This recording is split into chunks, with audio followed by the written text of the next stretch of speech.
a la presentación del libro que nos ocupa hoy. El título, Zapatero en la Diana de Trump, nos acompaña su autor, Isaac Blasco Ruiz, que ha viajado desde Alicante, iba a decir Madrid, pero ha venido expresamente desde Alicante.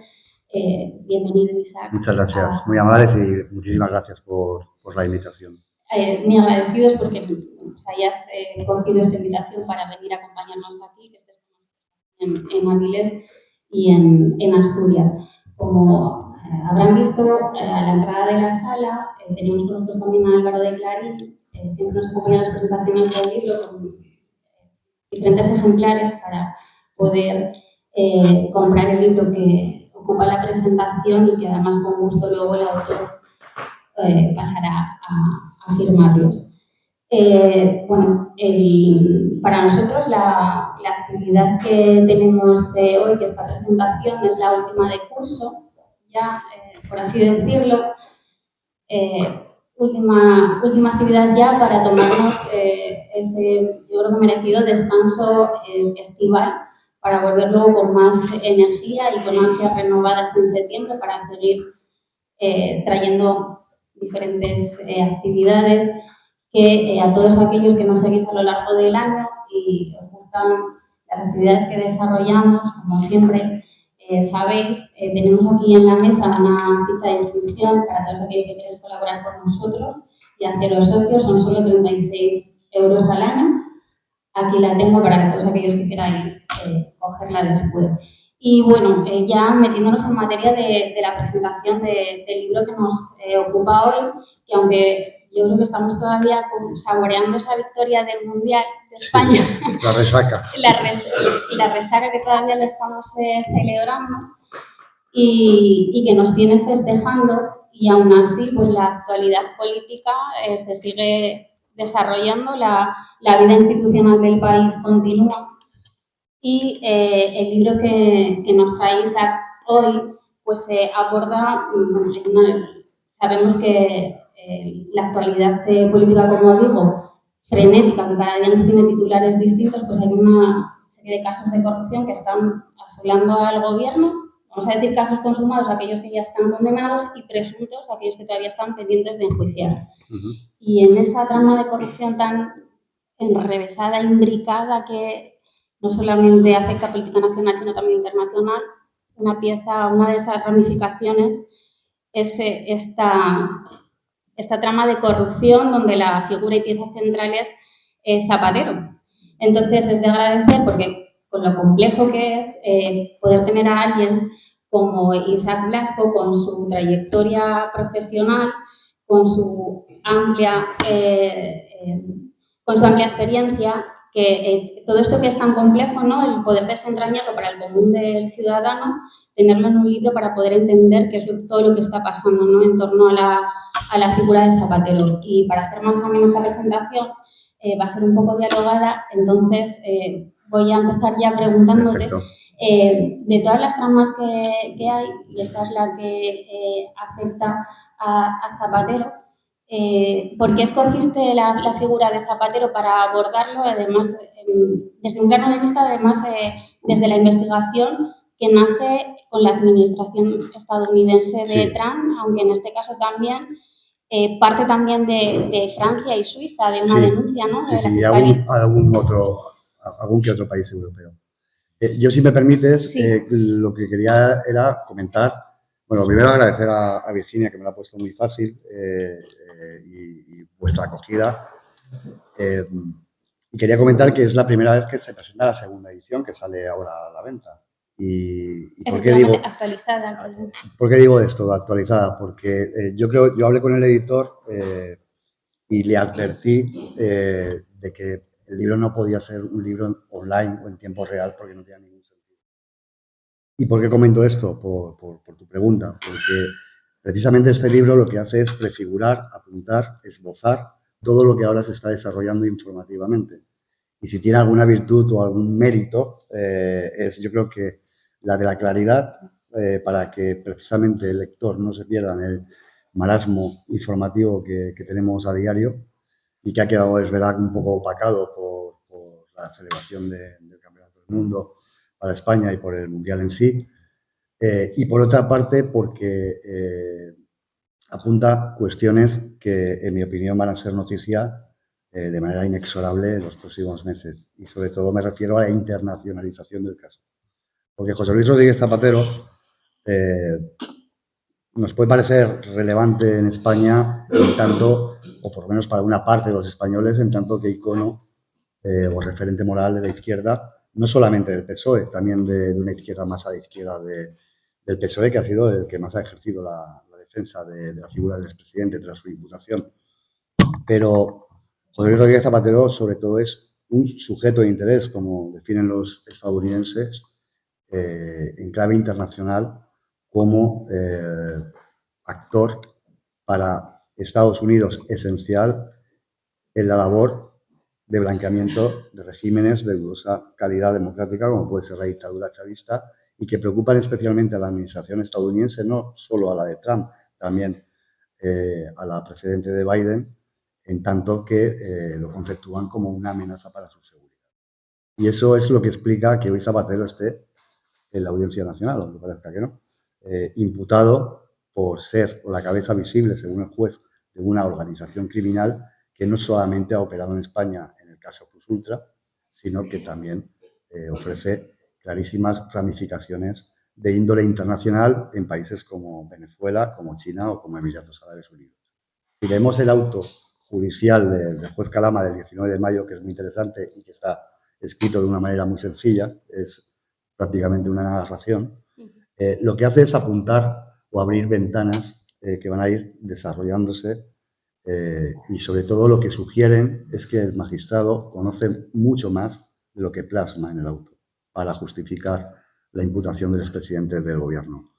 Y en ese sentido, perdona la presunción, pero el libro, la verdad es que traza paralelismos bastante semejantes a los que plasma en su escrito el magistrado. Por eso digo que es una guía, como comentabas, yo creo que bastante clara, que permite hacerse una idea bastante diáfana y bastante completa de cuál es, digamos, la situación por la que ha transitado Zapatero y que ha desembocado en algo que yo creo que muy pocos esperaban. Yo me prefiero decir que lo esperaba, pero honestamente no lo esperaba tan pronto, que ha acabado, digamos, ante un juez rindiendo cuentas a la justicia española y no descartemos que en breve a la de algún que otro país. Si tuvieras que situar cronológicamente una fecha o un momento donde al final, es decir, las andanzas, ¿no? Pues Sí. ya lo puedo decir así, andanzas, porque ya está imputado en la Audiencia Nacional. Sí, sí, después del ya, testimonio de ya hoy. vamos a decir que ya no podemos estar con ese eufemismo del presunto, bueno, presunto sigue siendo porque todavía no está enjuiciado, pero estas andanzas de Zapatero, si tuviéramos que situarlas en un momento donde él comienza esa actividad delictiva, ¿dónde lo situaríamos? Porque él realmente como presidente, Sí. ha sido presidente de España, abandona convoca anticipadamente unas elecciones. No cubre 2 mandatos, no lo llega no a los llega a terminar. terminar. Y él en principio se va, él tenía una posición ahí en el Consejo de Estado que también declina. Bueno, estuvo 18 meses, si no recuerdo mal.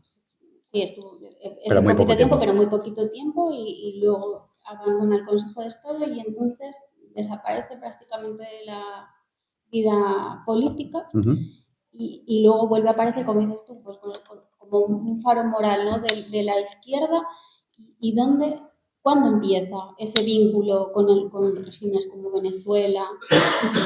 Ha tenido también un papel importante con China. ¿Dónde lo...? Bueno, el libro yo creo que lo traza con bastante nitidez y además yo creo que expone razones que nos pueden parecer de peso o muy personales. Pero es verdad que Zapatero sale sin mácula desde el punto de vista de su honorabilidad o de su reputación.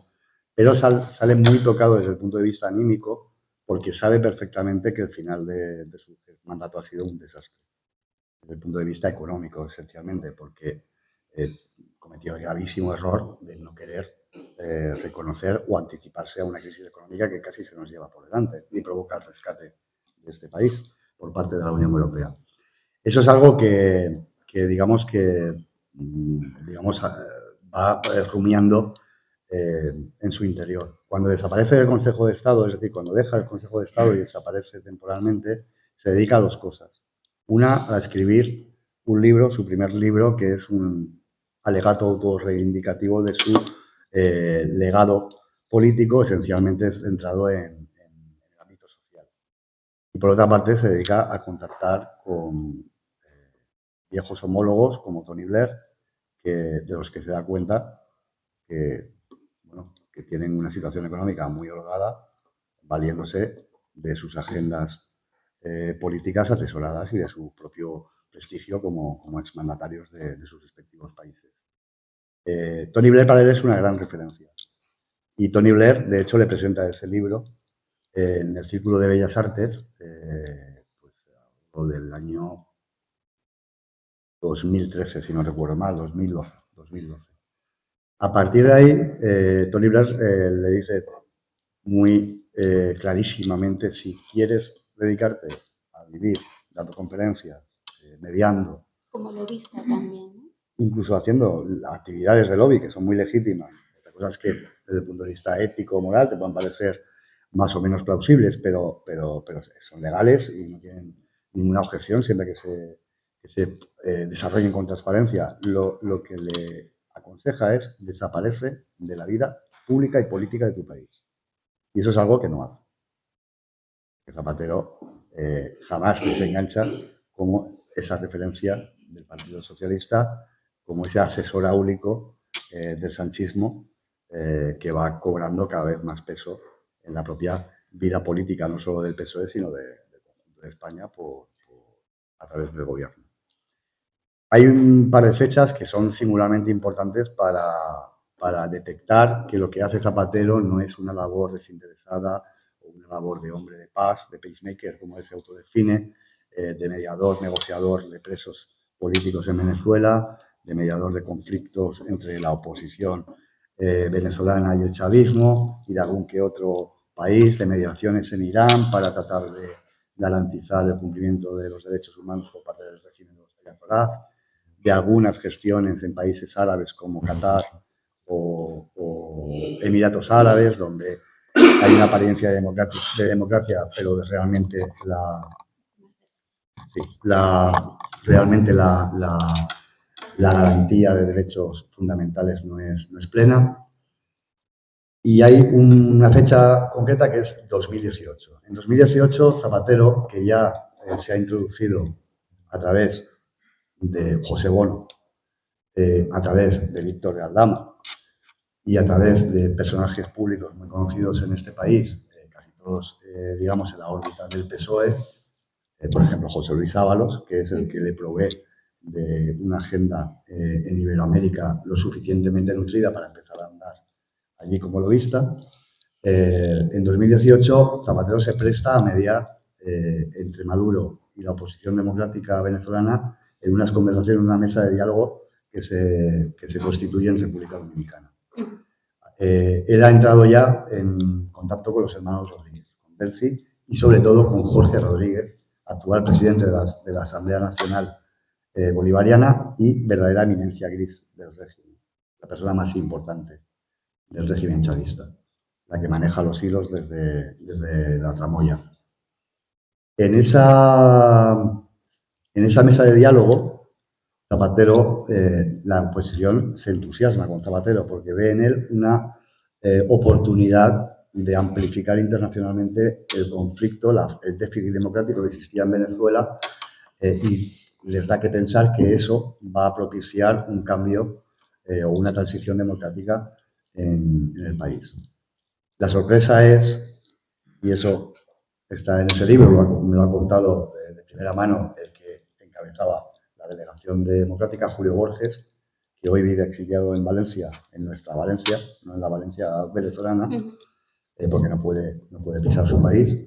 La sorpresa es que comienzan a advertir que Zapatero realmente, más que como un árbitro imparcial, se comporta como el abogado de Maduro. y además de una manera indisimulada, recibiendo consignas públicamente durante ese proceso de negociación de los hermanos Rodríguez. A partir de ahí, Estados Unidos se da cuenta de que Zapatero no es quien dice ser, y que Zapatero además esconde, digamos, una faz de negocio completamente opaca sobre la que las autoridades estadounidenses ya estaban encima. ¿Y por qué digo esto? Porque Estados Unidos, en un principio, sobre todo durante la administración Obama, considera a Zapatero un elemento de utilidad para poder hacer lo que no puede hacer directamente, que es entablar un diálogo con el madurismo para tratar de propiciar la transición democrática. Y lo utilizan como agente interpuesto para poder, digamos, entablar conversación con el régimen bolivariano. Pero ya con Trump en la Casa Blanca, Estados Unidos se da cuenta, tras esa mesa de diálogo absolutamente impostada, en la que Zapatero se comporta de una manera absolutamente parcial a favor del régimen bolivariano, que Zapatero es alguien en el que no se puede confiar con vistas, digamos, a conseguir una transición realmente democrática en Venezuela. Me comentabas que es la administración Trump la que ya pone el foco y además es el título del libro, pero también es con Biden cuando se inicia esta investigación. Sí. Me parece que al final los resortes mediáticos siempre están visualizándolo en Trump, pero esto viene, como dices, muy atrás. Viene de muy atrás. Y lo pones como punto de partida en el 2018. Yo recuerdo, tuve la ocasión en mayo del año pasado, en el 2025, la Fundación Libertad y Desarrollo realizó un acto en Oviedo y una de las intervenciones que me llamó muchísimo la atención fue la de Lorenzo Soler, activista político venezolano que fue perseguido por el régimen. Sí, ha sido muy notorio con la caída de Maduro, ha estado en muchos medios. Y él contaba su experiencia como represaliado político, que además estuvo en centros de tortura allí en el Helicoide, sí. Y la tumba creo que también. La tumba es la zona más, digamos, más siniestra del Helicoide, que es donde se producen las torturas. Pues yo esa intervención ya tuve ocasión de escucharla de primera mano allí, a lo largo del desarrollo del acto, me impactó muchísimo y me impactó el hecho de que, ¿cómo puede ser? Este hombre nos está contando aquí, él contándolo en sus carnes, en su persona, lo que ha pasado, y él contaba cómo Zapatero intermediaba, cómo fue a visitar a su madre para decirle que no saliera a los medios, que no dijera nada en contra del régimen, que si no quería tener más represión, o sea, directamente habló de él como un agente más del régimen venezolano y un defensor del régimen venezolano, y como aquí en España hemos estado como en un limbo de no saber.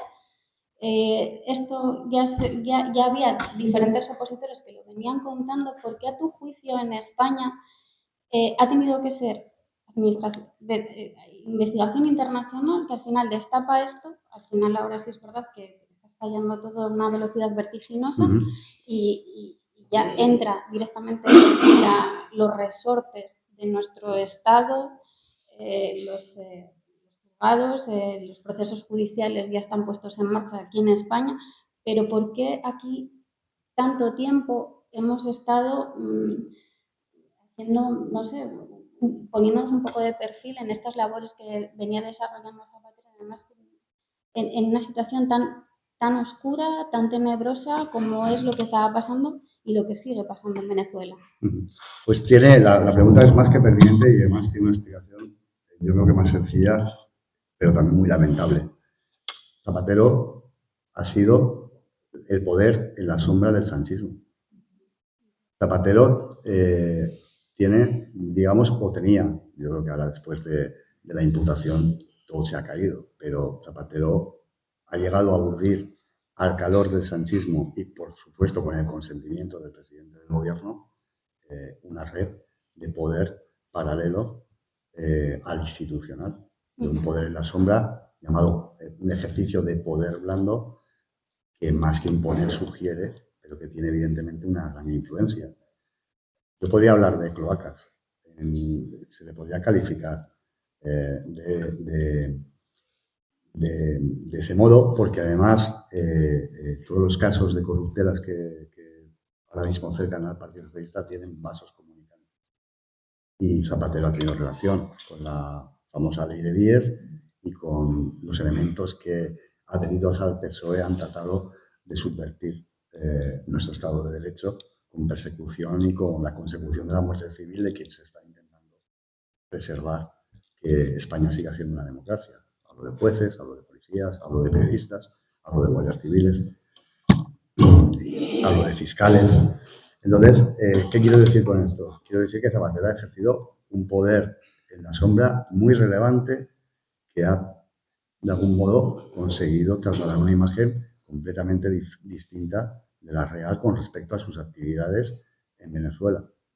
Y eso ha hecho, junto a la propia connivencia del gobierno y a ese ponerse de perfil que bien citabas con respecto a lo que estaba ocurriendo en Venezuela, ha hecho que la opinión pública probablemente, no digo que haya sido estafada, pero no se le ha mostrado realmente desde el punto de vista mediático, y hago autocrítica en ese sentido, en toda su expresión con quién estábamos tratando, es decir, quién había tomado la decisión de algún modo, arrogarse la representación de la política exterior de nuestro país en virtud de unos intereses absolutamente personales y crematísticos y materiales, y no, digamos, consecuentes o coherentes con lo que se espera de una red diplomática y de una política exterior, que es preservar, defender y tratar de proyectar en positivo la imagen de un país. Lo de esto que comentas, creo que digamos que hemos estado un poco los ciudadanos y la opinión pública dormido debido a esa labor de silenciamiento, ¿no? Y para el blanqueamiento por un lado y divulgación de la ámbitos, imagen. Perdón, Silvia, en ámbitos mediáticos, en ámbitos policiales, en ámbitos financieros. Todos los resortes del Estado. Correcto, ¿no? Correcto. Pues ante esa labor de represión para silenciar a la gente, ¿cómo te ha servido entonces? ¿Con qué fuentes has podido contar? ¿Qué documentos, qué personas, qué testimonios has podido ir recabando para esta labor de investigación pues mira, a este libro, que además has seguido revisionando con esta última edición para actualizarlo?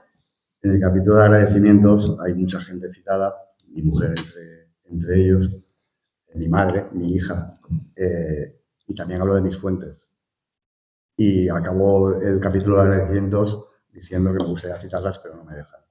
Yo de ahí no puedo contar absolutamente nada porque traicionaría la propia confianza de las fuentes. Lo que sí puedo decir es que las fuentes proceden en muy buena parte de fuera de España.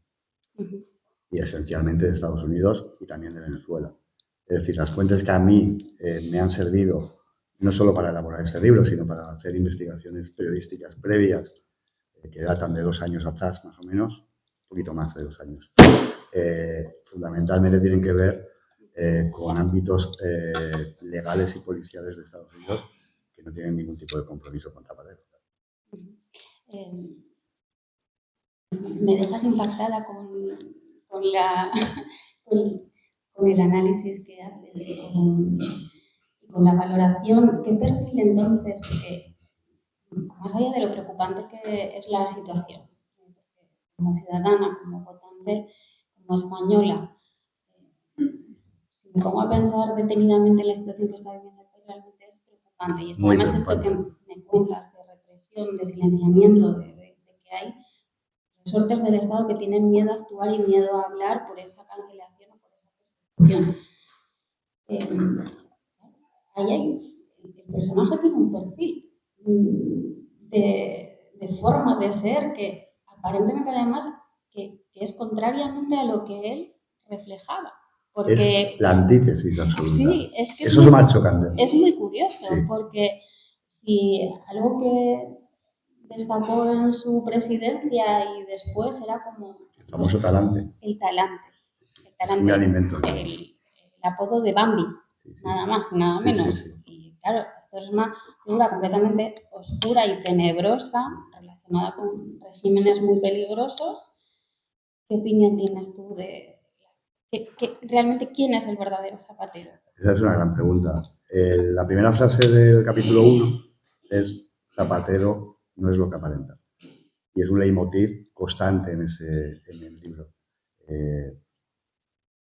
Y yo he consultado, al margen de las fuentes internacionales a las que aludía, he consultado en un total unas 40 y tantas fuentes. He mantenido reuniones con su círculo íntimo, diría. Tanto gente que ha trabajado con él codo con codo en su época en la Moncloa, como gente de su ámbito más personal.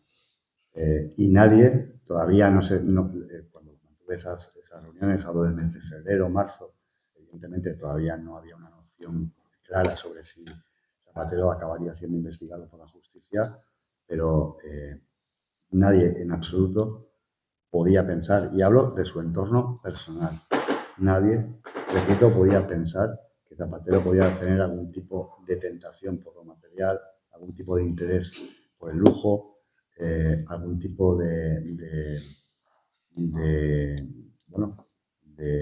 comportamiento que ahora está aflorando. Hay una entrevista muy interesante de Jordi Sevilla, enemigo íntimo de Zapatero, compañeros de partido, en la que la concedió cuando fue destituido como ministro de Industria, algo que encajó muy mal. Y dio una entrevista en Vanity Fair que le molestó enormemente a la mujer, porque el titular era: me temo que ni Sonsoles sabe lo que le pasa por la cabeza a su marido. Claro, la mujer evidentemente no se lo tomó bien, pero me temo que tiene bastante razón. Zapatero es una personalidad muy compleja y una personalidad muy inaccesible. Yo he consultado, y de hecho el capítulo 4 está dedicado a trazar su perfil psicológico, con todo el respeto y con todas las prevenciones, y va fundamentándome, evidentemente, en las consultas que he hecho con especialistas médicos. Y a mí me hablan de una actitud o de un perfil psíquico que se denomina en psiquiatría intratenso, con ramalazos de tiroides. Eso es una enfermedad, no está diagnosticada como una enfermedad psiquiátrica, pero es una personalidad bastante inquietante, diría. Y tiene mucho que ver con la dualidad que se establece entre la realidad exterior y el mundo interior de esa persona. Eso es. Es decir, y es un poco digamos, el choque, el conflicto que se genera entre lo que él considera una realidad interna que querría imponer, porque la que tiene delante de los ojos no le gusta. Yo he llegado a la conclusión, después de estudiar ese perfil y de hablar con muchos psicólogos y psiquiatras, que además están especializados en los devaneos psicológicos de los políticos, propios de los políticos, yo he llegado a concluir que Zapatero realmente lo que ha hecho ha sido autoengañarse o generar un mecanismo de autoengaño para aplacar su conciencia. Es decir, disfrazar de manera deliberada, pero convencida. Como tintes de bondad en lo que él estaba haciendo respecto a esa mediación. Claro, para poder justificarse a sí mismo: cómo me estoy haciendo rico a costa del dolor de los oponentes venezolanos, de los presos políticos, que si quieres hablamos ahora de los presos teóricamente políticos de la oposición que ha liberado, o cómo me puedo,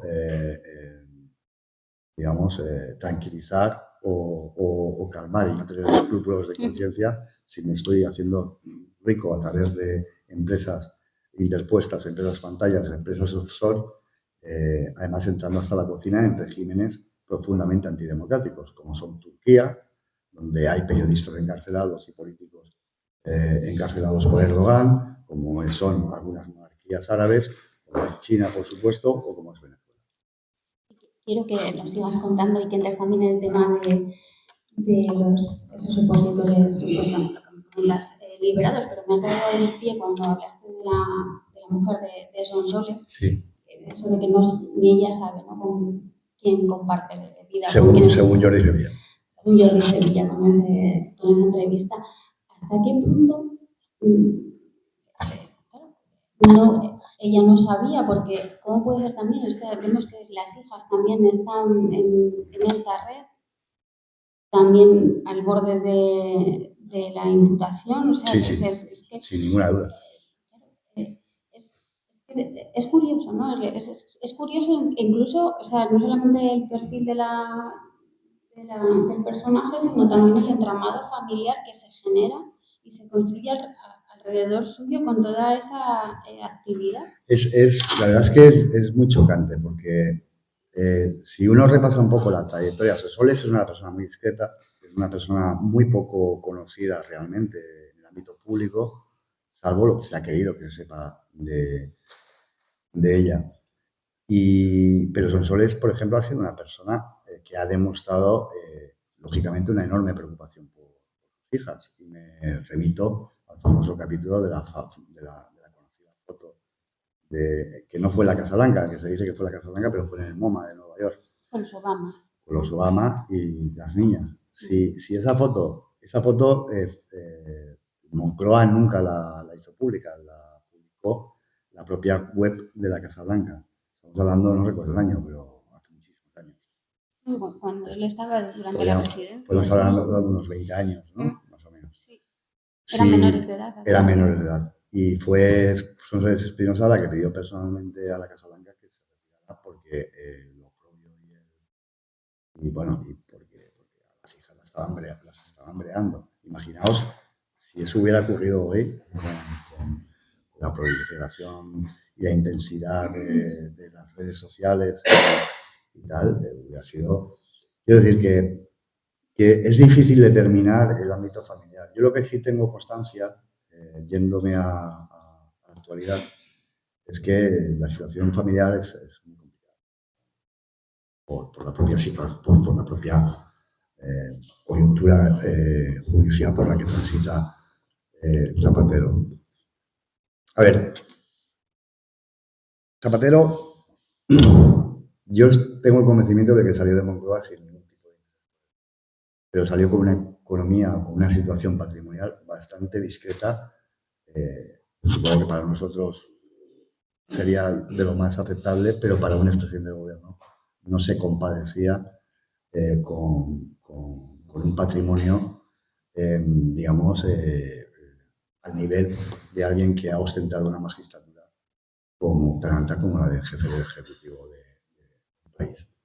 En ese sentido se parece bastante al ejemplo hay un ejemplo precedente que es Adolfo Suárez, que le pasó algo parecido, pero que recondujo su mujer. Y ahora explico por qué cuento esto. La mujer de Adolfo Suárez, cuando Suárez era presidente del gobierno y estaba en cuestiones absolutamente trascendentales para el futuro político de este país, tuvo que hablar con Herrero Tejedor, que era el mentor de Adolfo Suárez, para que le convenciera de que tenía que procurarse un patrimonio y garantizar, digamos, el futuro económico de sus hijos, porque no hacía ni puñetero caso a su vida doméstica. Estaba completamente embebido en las labores políticas y del ejercicio del gobierno en un momento muy complicado. ¿Se me escucha bien? Sí. No se ve nada. Vale. Pero, a ver, me voy a poner aquí mejor, ¿vale? ¿Así mejor? Sí. Vale. Claro, perdón. Parece mentira. Vale. Bueno, entonces, el caso de Zapatero no es similar, pero yo sí tengo la constancia, y así está reflejado en el libro, de que Sonsoles la que le hace ver que cómo es posible que gente que estaba muy por debajo en el escalafón, colaboradores suyos, secretarios de Estado, ministros, miembros de su gabinete, habían salido con una situación patrimonial mucho más bollante que la de Zapatero. Zapatero tiene que pedir un préstamo para comprarse la famosa casa de Aravaca, que consigue en una promoción de las que quedaron paradas en la crisis inmobiliaria por un precio muy asequible. Se tiene que ir a un piso de las Rozas de alquiler de 50 metros en el que las niñas tienen que ya son adolescentes en ese momento, de las que tienen que compartir habitación. Todo eso va, digamos, generando un caldo de cultivo en el que la mujer finalmente le hace ver que tiene que buscar algún tipo de solución. Y es ahí donde la cabeza le hace clic. Es un resorte, es una inflexión que se produce y es a partir de ahí donde comienza a plantearse, y por eso recurre a Tony Blair, cómo sacar partido a mis múltiples contactos internacionales, cómo sacar partido a mi presunto prestigio institucional como expresidente del gobierno de una democracia occidental como España. Y a partir de ahí comienza su carrera de lobista. Ser lobista yo creo que es incluso consecuente con la figura de un expresidente. El problema no es si ganas dinero, el problema es cómo lo ganas. Los límites, porque claro, realmente la experiencia de un presidente es algo que debería ponerse en valor. Desde luego, desde luego. Y es verdad que el famoso jarrón chino al que aludía Felipe González tiene un punto de verdad, pero yo creo que en este país es evidente que no se ha sabido sacar partido a los expresidentes, también porque algunos ni se han dejado o porque no le han interesado o porque tampoco podían aportar mucho más de lo que aportaron como presidente del gobierno. Pero bueno, yo creo que sí es importante precisar que el ámbito doméstico ha pesado de una manera determinante en la trayectoria postpresidencial de Rodríguez Zapatero. Es algo muy desconocido, pero es algo que tiene que ver también con la... No quiero decirlo con palabras gruesas, pero es verdad que las hijas de Zapatero tampoco han acreditado, digamos, una solvencia en su formación o en su trayectoria ya como personas adultas que permitan a un padre desentenderse completamente del futuro de sus hijas. No sé si me estoy explicando. Sí, perfectamente. Claro, sí, vamos, sí. Si lo permite la presidenta. De hecho, sí, porque además es que son las 8. Por supuesto, pero además son las 8:15 y es que yo estoy muy encantada con la conversación, que me pierdo y estaría aquí acaparando a Isaac y creo que está bien. Creo que te lo he comenté, ¿no? A ver, mi familia tiene una relación estrechísima con los Rodríguez Lozano desde 1930. Me ha sorprendido que has dicho que la izquierda lo tenía como un paradigma. José Luis es muy cortito, muy inculto y es muy ambicioso. Es decir, la relación de mi familia es estrechísima, pero estrechísima, hasta tal punto que el despacho de su padre hizo nuestra testamentaria por parte de la familia de mi padre. José Luis es un inculto absoluto. Ahora, claro, eso me alegra porque ese es el nivel que tenemos en la izquierda, obviamente. Sí, pero el sanchismo es verdad que si lo acoge como, lo encumbra como icono. Bueno, es que hay que ver, moral de la izquierda. Claro. No solo del PSOE, porque, perdona la interrupción, en los últimos meses, quienes han tratado, digamos, de caricaturizar el papel de Estados Unidos en el proceso judicial de Zapatero ha sido precisamente Enrique Santiago, que es secretario general del Partido Comunista de España, al margen de miembro de Sumar. Mira, y Antonio Maillo, es decir, la izquierda más recalcitrante. Y han tratado de sugerir la idea de que esto era, como suele decirse, una patada en el trasero de Zapatero, pero para Sánchez por parte de Trump. Mira, hasta tal punto de relación que incluso un miembro de mi familia salvó a 2 familiares de él en los años 40. O sea, tuvimos una relación estrechísima desde otro lado político.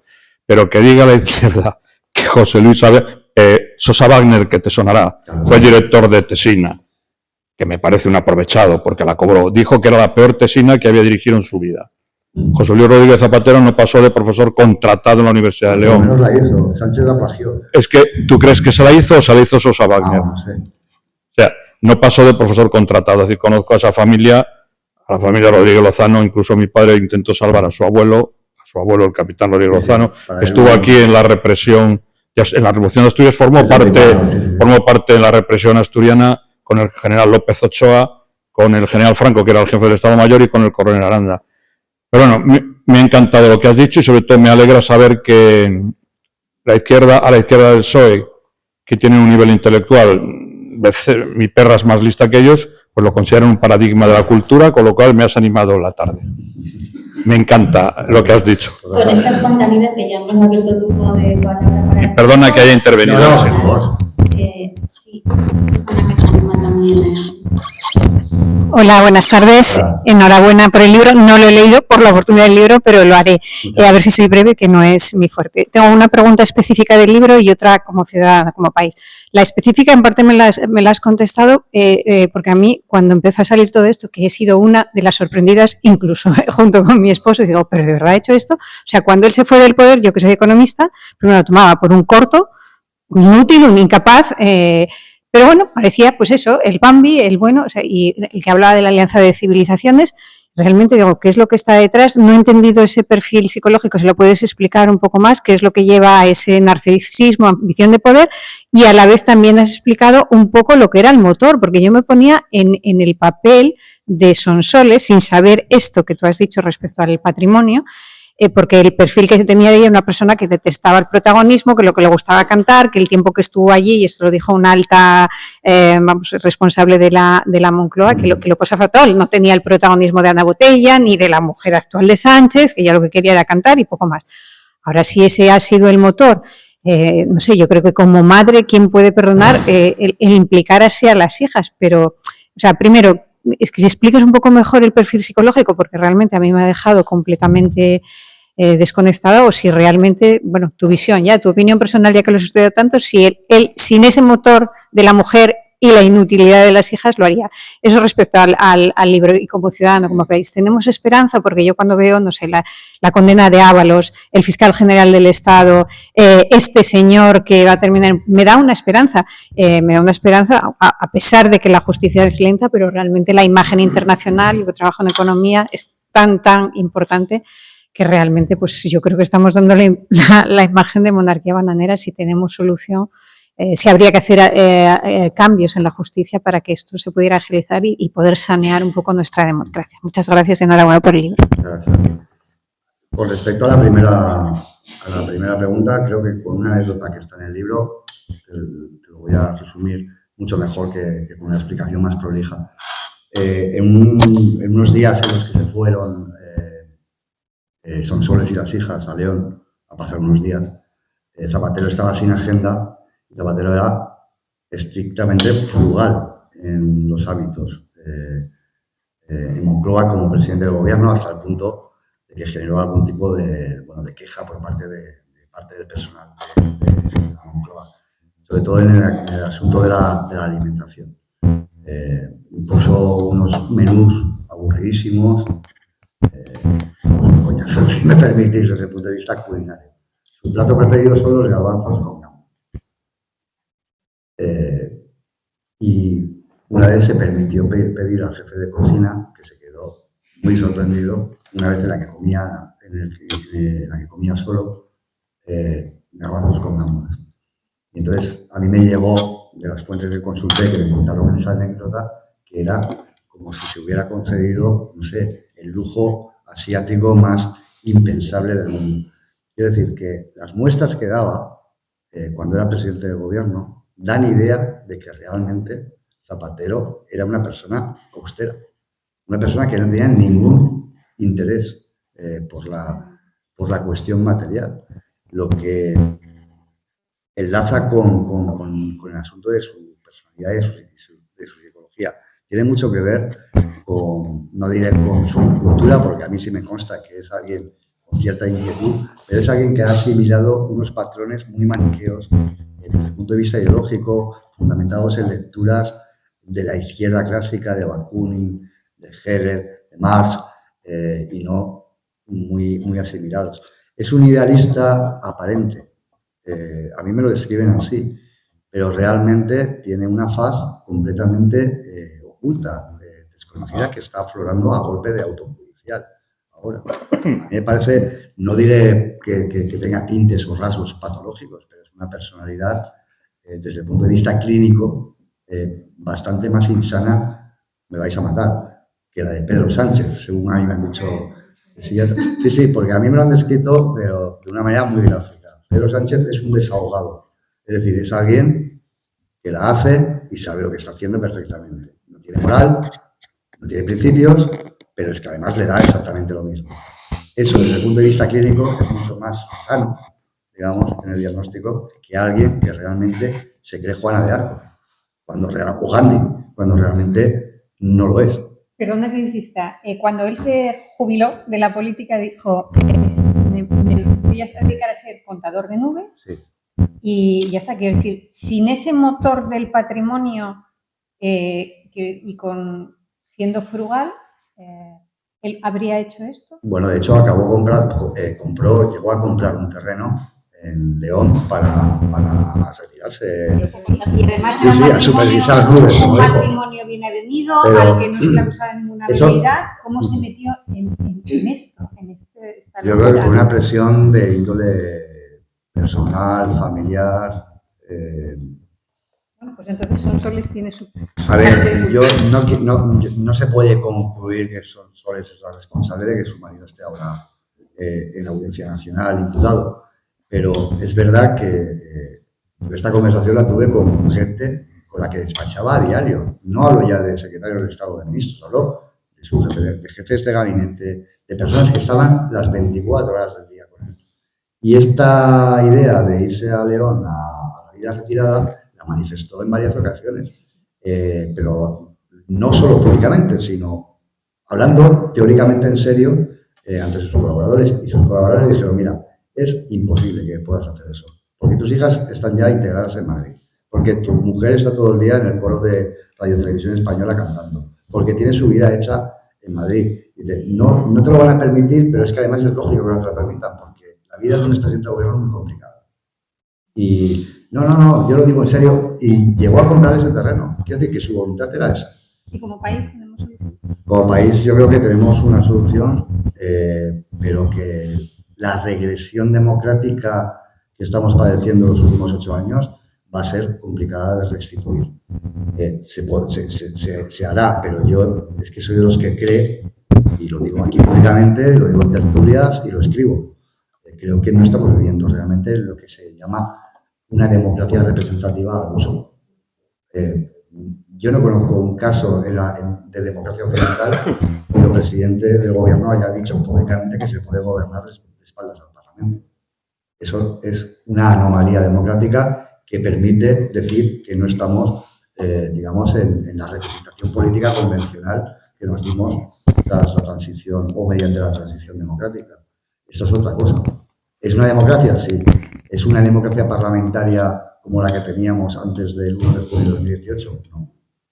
Yo creo que el próximo gobierno, después de que se celebren elecciones allá por 2040, a este paso, yo lo que creo es que el próximo gobierno va a tener que acometer un plan de choque, de restitución y de revitalización de los pilares básicos de nuestro Estado de Derecho, porque están muy tocados.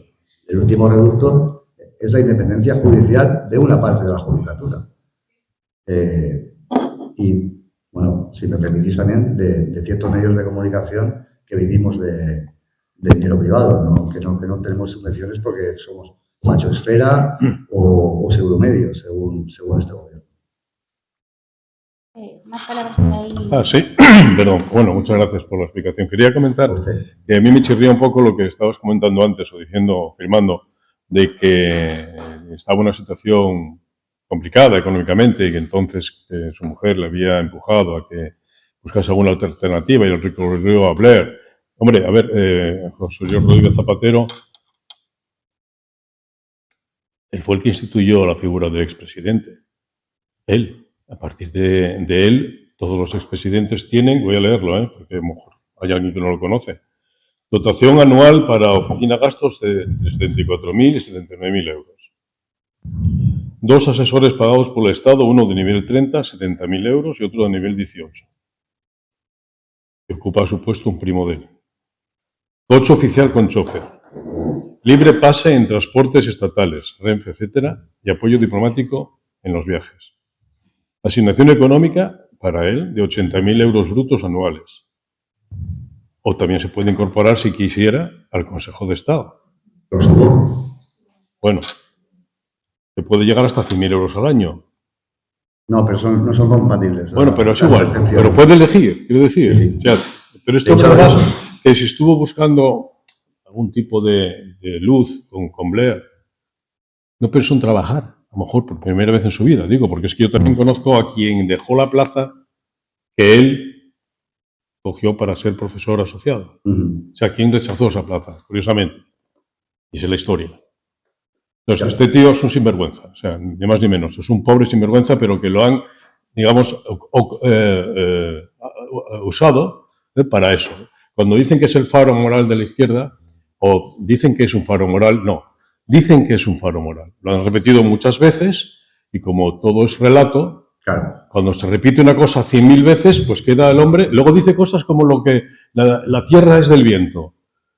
Y es tremendo, y es el faro moral. Es una vergüenza para la izquierda. O sea, es el que está hundiendo la izquierda, él y Sánchez. Pero bueno, allá ellos. Bueno, pero ese es el nivel que han escogido, porque podían haber optado por mantener a Felipe González como referente moral. Les puede parecer mejor o peor, pero evidentemente yo creo que tiene más fuste o más solidez para ejercer ese rol.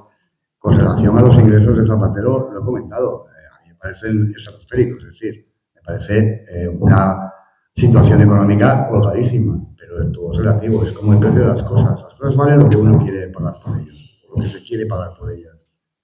Probablemente un expresidente del gobierno tenga una visión diferente de lo que es un nivel de ingresos aceptable con relación o en comparación con un trabajador medio altamente cualificado con unos ingresos como los que has comentado.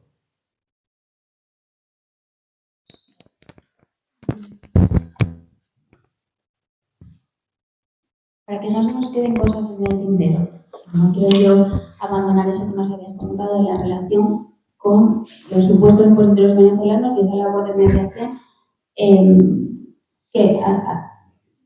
¿Cuál ha sido realmente la intervención de él en Venezuela? Absolutamente ninguna. No hay entonces... No, sí. Él ha contribuido a liberar presos, pero han sido presos siempre de un ámbito. Yo recomiendo que se lean entrevistas o manifestaciones públicas de Leopoldo López. Leopoldo López es alguien que hoy es español, como nosotros, que vive cómodamente en el barrio de Salamanca de Madrid, en una de las zonas más exclusivas de Madrid, pero Leopoldo López realmente era el trofeo, entre comillas, que Zapatero necesitaba para validarse, para homologarse como un liberador de presos que estaba haciendo teóricamente, a ojos del mundo, una labor humanitaria en favor de los represaliados de Venezuela. Es todo mentira. Es todo absolutamente mentira, hasta el punto de que lo que decía Saleh a mí se me queda corto. Por testimonios que yo he obtenido, que están en el libro, por su empeño en tratar de acreditar que a quienes lideraban eran de la oposición política y jamás liberó a un solo opositor de la plataforma mayoritaria democrática que representan María Corina Machado y Edmundo González. Nunca. Eran todos chavistas tolerados por el régimen, que habían caído en desgracia. Por ejemplo, Miguel Ángel Rodríguez Torres, el general que crea precisamente la tumba del Sevilla. Un señor que vive cómodamente en Madrid, que cayó en desgracia por diferencias y luchas de poder con Maduro, chavista de primera generación, que tiene órdenes de investigación en la Corte Penal Internacional y que en un plan de transición teóricamente democrática que había diseñado Zapatero y que urdió Zapatero y que llegó a presentar a Estados Unidos a través de un diplomático llamado Thomas Shannon, que fue subsecretario de Estado con Obama y con George Bush hijo, proponía que tuviera un papel preponderante en el nuevo gobierno de transición. Un general completamente sanguinario y que en Venezuela no quieren ver ni en pintura.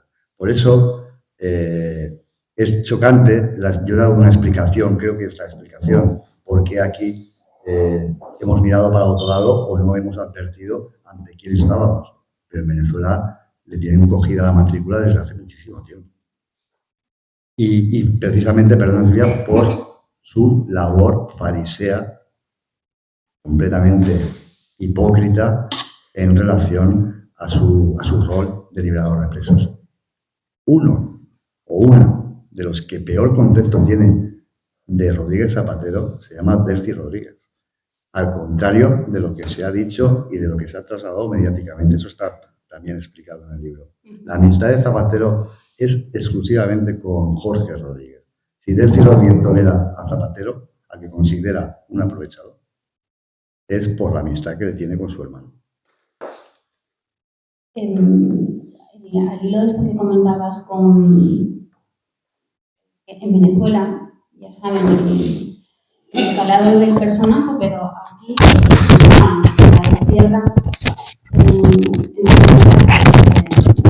ha contribuido a esa buena imagen de él y yo quisiera contar y que nos dieras tu opinión, porque no solamente ha sido la izquierda del PSOE, sino también la izquierda abertzale, la izquierda independentista, que ha sido también uno de sus grandes defensores. Sí. Y en esa labor después como expresidente, él ha continuado haciendo esa labor de relacionarse un poco con el entorno de Bildu, etcétera. ¿Qué papel ha tenido también en este tiempo respecto a esas, no son las mayorías con las que se sirve Pedro Sánchez para gobernar? A ver, me voy al ámbito proetarra o abertzale, me voy también al ámbito independentista o separatista. Zapatero ha ejercido labores oficiales de representante del gobierno de Pedro Sánchez en sus negociaciones con Junts y con Carles Puigdemont tanto en Suiza como en Bélgica. Eso también está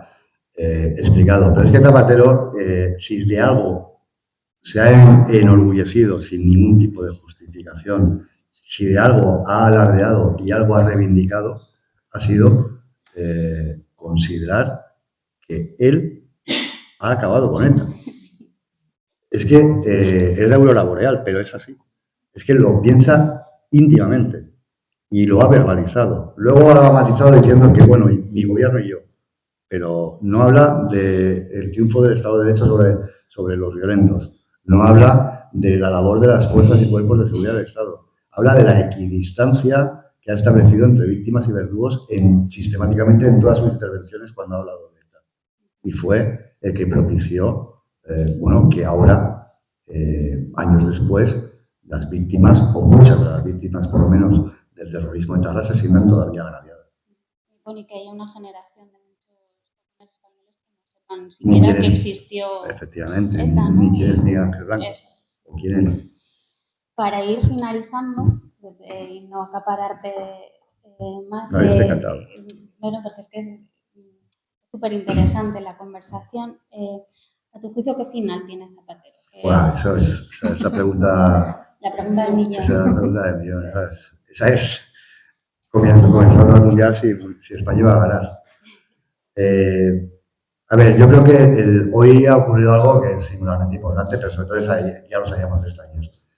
Que ayer Julito Martínez, el presunto testaferro, que yo creo que ya se puede quitar con el presunto, de José Rodríguez Zapatero, expuso un escrito de alegaciones ante el juez José Luis Carama de la Audiencia Nacional, en la que manifestaba su voluntad de colaborar hasta las últimas consecuencias para beneficiarse de algún tipo de miramiento con vistas a su futuro penal. Yo creo que la investigación, la instrucción del magistrado ni siquiera precisaba de la colaboración de Julio Martínez, que evidentemente pone en peor situación a Zapatero. El cúmulo de indicios y la investigación de la UDEF ha sido tan exhaustiva y está siendo tan exhaustiva con, insisto, la colaboración internacional. Y yo creo que vamos a asistir a una mayor complejidad progresiva del proceso fundamentada en lo que decía, en la internacionalización. Es cuando va a empezar a aflorar todo el negocio internacional que escondía o que esconde la figura de Rodríguez Zapatero. ¿Va a ir a la cárcel? Bueno, eso se cuestiona en el libro. Yo creo que desde el punto de vista de las cautelares y en la fase de instrucción, no creo que Zapatero pise la cárcel en prisión provisional. Pero, evidentemente, su horizonte no es nada halagüeño con respecto a la gravedad de los delitos que se le atribuyen y a la fundamentación jurídica y judicial con indicios probatorios muy, muy sólidos con relación a su responsabilidad. ¿Y a qué cárcel? Porque hay incluso la posibilidad de que estuvieras en una cárcel fuera de España, no han metido investigación internacional y es una de las cosas también. Bueno, que no sé si forma parte de este relato que al final es tintes cinematográficos. No. O tiene parte de realidad cuando decían que incluso, o sea, quiero decir, la administración no es nada descabellado. ¿Eh? A ver, no es descabellado. Yo no creo que una democracia como Estados Unidos, pese a las peculiaridades de su presidente actual, con un socio absolutamente tradicional, histórico, pese a las peculiaridades de nuestro presidente actual, como España, vaya a entrar en eso. Ahora mismo, yo lo que sí puedo decir, y así se ha publicado en mi periódico, es que en Estados Unidos había cierto resquemor cuando se imputa en la Audiencia Nacional a Zapatero, porque saben que Zapatero maneja muchos hilos y no estaban del todo seguros de la transparencia y del buen curso del proceso hasta que han visto que tanto el fiscal anticorrupción como el juez están haciendo lo que tienen que hacer. Pero con respecto a una posibilidad de petición de extradición y juicio en Estados Unidos, yo ahora mismo lo veo inverosímil, pero es verdad que Zapatero ha formado parte de investigaciones prejudiciales impulsadas por la Fiscalía estadounidense en calidad de cómplice o de presunto cómplice del régimen bolivariano. Y no solo él, otros referentes de la izquierda internacional. Por tanto, a mí no me parece en absoluto una novela.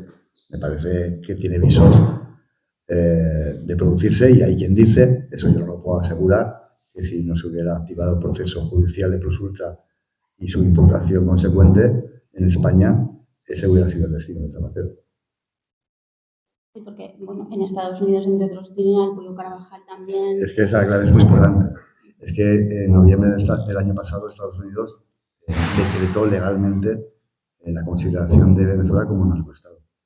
Y en Estados Unidos las leyes no funcionan como aquí. Es un código jurídico, un ordenamiento jurídico muy diferente del nuestro. Pero en Estados Unidos cualquier connivencia, complicidad o compadreo con una organización relacionada con el crimen organizado y el narcotráfico, evidentemente no le tocan un paso.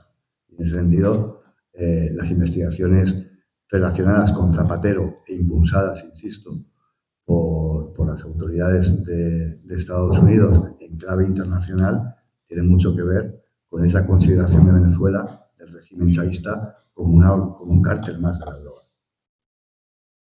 Y ya para finalizar, salvo que haya alguien más que quiera formular preguntas, pues ya para finalizar, que nos hagas una reflexión en tu propia persona, porque al final yo creo que escribir un libro así no sale gratis, hacer periodismo de investigación valiente y libre no sale gratis, tiene unos costes personales.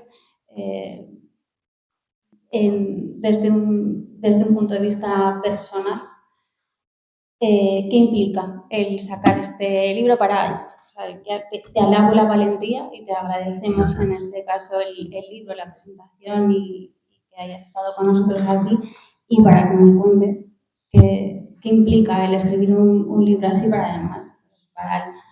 para poner más en valor esa labor tan importante de los periodistas, que ejercéis esa profesión de una manera libre y con arrojo hacia, aflorando todas las situaciones corruptelas que hay que enfrentar contra el poder. Fíjate, yo llevo ejerciendo el periodismo profesional desde el año 94, 95.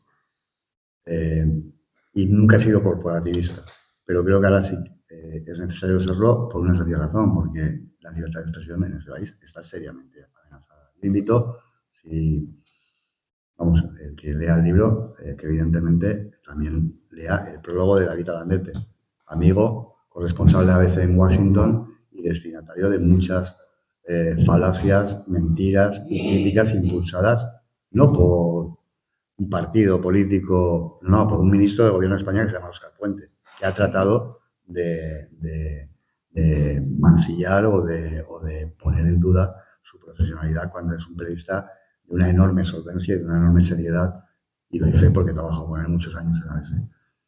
En ese prólogo, David habla del ejercicio de riesgo que supone en este país meterse en una investigación de este calado con una persona de la enorme relevancia de José Luis Rodríguez Zapatero. Pero eso es un mal síntoma. El problema es que lo anómalo es consignar que en este país hay que pensarse desde el punto de vista periodístico y profesional, hablar de unos o de otros, siempre que se haga evidentemente con el rigor exigible, ¿no?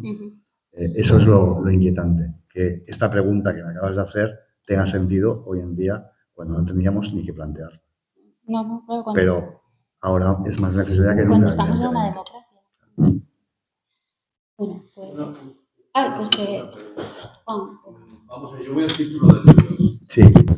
Realmente para Trump, personaje tan peculiar como es este, ¿es importante la figura de Zapatero? Sí. Es importante para Marco Rubio, es importante para Christopher Landau, el subsecretario de Estado, es importante para la diplomacia de Estados Unidos y, por tanto, es importante para Trump. Yo tengo constancia, por mis fuentes informativas, de que Trump ha hablado con nombre y apellidos, tanto de Pedro Sánchez como de José Luis Rodríguez Zapatero, criticándolos, evidentemente, con calificativos que no puedo reproducir. De manera que sabe perfectamente, no solo sabe perfectamente quién es Rodríguez Zapatero, sino que conoce cuál es su implicación en, la órbita internacional que él denosta y que además considera una amenaza para los intereses de Estados Unidos. Y una segunda pregunta, vamos a ver. Yo estoy convencido de que lo ideal ahora mismo en esta situación es que Zapatero y su familia huyesen de España. Sería la situación de Bettino Craxi de Italia, sí, en Túnez, y acabaría con el partido. Bueno, acabaría con todo, pero yo creo que generaría también... Más que meterlo preso, yo creo que sería mucho mejor que no huyese. A ver, ahora mismo lo puede hacer. Hoy lo puede hacer. Ahora mismo Zapatero no tiene ninguna medida cautelar que le impida viajar donde le plazca. Pero yo creo que en Moncloa, lo digo con total honestidad, no se lo van a permitir nunca. Entre otras cosas porque entraríamos un poco otra vez en el juicio, en mi opinión, desafortunado que hizo el juez Peinado con respecto a la eventual connivencia de una escolta policial para facilitar la huida a la mujer del presidente del gobierno. Yo creo que 6 policías que lo acompañan 24 horas diarias y que son funcionarios del Cuerpo Nacional de Policía, en ningún caso iban a permitir una huida de Zapatero, que insisto que puede irse mañana a China. En China no hay convenio de extradición. Pero no lo va a hacer. No lo va a hacer porque no se lo van a permitir, porque lo has dicho perfectamente. Sería el final de todo. Es más, 2 o 3 días antes de imputarlo, parece ser que tenía pasaporte o para ir. No, el mismo día de toda la familia para ir a Venezuela, ¿no? El mismo día de la imputación preveía viajar a Venezuela vía Santo Domingo, que es lo que siempre ha hecho. Pero claro, le imputaron a las 9 de la mañana, le notificaron la imputación como a las 9, 9 y media de la mañana, y los billetes estaban previstos para las 4 y cuarto, me parece, 4 y media de la tarde, efectivamente. Ahí se produce un episodio que se publicó en mi periódico, y es que Estados Unidos sabía de ese viaje, lo que no conocía es la imputación, y desplazaron un equipo de la Secretaría del Tesoro, del Departamento del Tesoro estadounidense, al aeropuerto de Santo Domingo para impedir que pudiera coger el vuelo en escala a Venezuela, a Caracas, puesto por PDVSA, por el régimen bolivariano de la flota de PDVSA, porque temían que podía acudir a Caracas, no para, iba a decir exiliarse, para huir o para buscar refugio, sino para destruir eventuales pruebas que sirvieran para propiciar esa imputación que se produjo precisamente en el mismo día.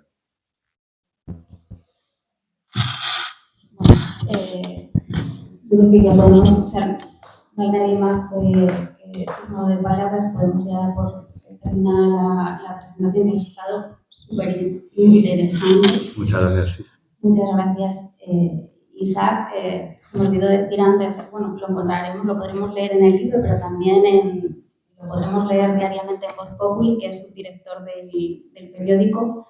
Allí encontraremos pues, periodismo de raza, de investigación, que es el que hay que, pues, lo que decías, ¿no? El que hay que hacer corporativismo. Ahora, sí, ahora es más necesario que nunca. Nunca pensé que diría esto, pero es que a los tiempos lo piden. Eso es, en vista de lo que está sucediendo actualmente en el país. Y ya pues para agradecer la visita, queremos tener también un detalle para contigo de nuestra sociedad económica.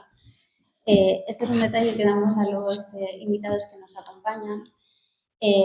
Te comento, nuestro logo está inspirado precisamente en la alegoría de esta piedra, que el autor lo tenemos aquí, en este Juan Prieto lo tenemos aquí. Representa, en este caso, la piedra labrada más antigua que está aquí en la iglesia de San Nicolás de Bari, aquí en Avilés, en el pórtico. Representa la vid y el trigo, y es una réplica que hace nuestro socio y miembro de la Junta, Juan Prieto, haciendo representación a la piedra que encontramos ahí, como comento, en la iglesia de San Nicolás de Bari, y queremos hacerte entrega de ella para que tengas un recuerdo de tu paso por ahí, por la económica. Muchísimas gracias, muy agradecido. El detalle, además, es única porque está numerada por detrás, cada una lleva su propia numeración y la cajita que lleva, en este caso, la alegoría. Pues muchísimas gracias. Pues no me he fijado en